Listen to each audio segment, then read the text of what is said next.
Earth Day at MacDill Air Force Base usually means a big event with some of our great volunteers, but no volunteer events this year. So instead, let's take a look at what goes into a volunteer oyster reef event. MacDill has about 8 miles of shoreline on Tampa Bay. We partner with Tampa Bay Watch, a local volunteer-based nonprofit organization. Over the years, many different organizations have provided funding to supplement Air Force funds in support of these great projects. Most of MacDill's shoreline is beautiful natural habitat, teeming with various species of fish and wildlife.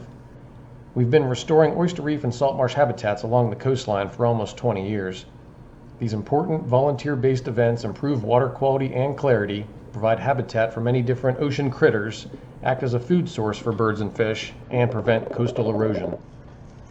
Since we can't have a real volunteer event this year, let's take a virtual journey and explore what it takes to create an oyster reef. It all ends with the careful placement of an oyster shell bag in the water. But we're getting ahead of ourselves. It begins with a giant dump truck unloading 20 tons of shell into a nearby parking lot. Each year, hundreds of volunteers gather to provide the sweat equity needed to turn piles of shell like this into the perfect surface for oysters to begin growing. Volunteers slide a mesh bag over a PVC tube, then they shovel, and shovel some more until the tube is almost full. Grab the fancy rope handle and pull the tube out of the bag.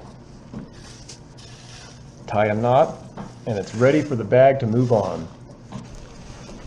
The shell bags get piled up and loaded onto pickup trucks. They are driven to the shoreline, but that's as far as the trucks can go. From that point on, it's a volunteer bucket brigade, passing the bags back and forth until the end of the day when you can tell your friends you personally lifted 10 tons of shell today. It's true, 20 tons if you came both days. After starting the morning with a good shovel workout, it's now time to move toward the next phase of our exercise routine. Truck after truck delivers loads and loads of shell bags, and the volunteers pass them all the way to just the right location where oysters can grow at the right depth. Projects like this preserve and protect Tampa Bay, but it would never be possible without all those volunteers. You volunteers, the ones sitting inside at home right now when we know you'd rather be out here doing good things, helping us build oyster reefs and caring for the land that's been entrusted to us. So many volunteers have accomplished so much over the years. You know what? Maybe you earned this break. This Earth Day, sit back, relax, and know that Tampa Bay is a little better off because of the work you've done over the years.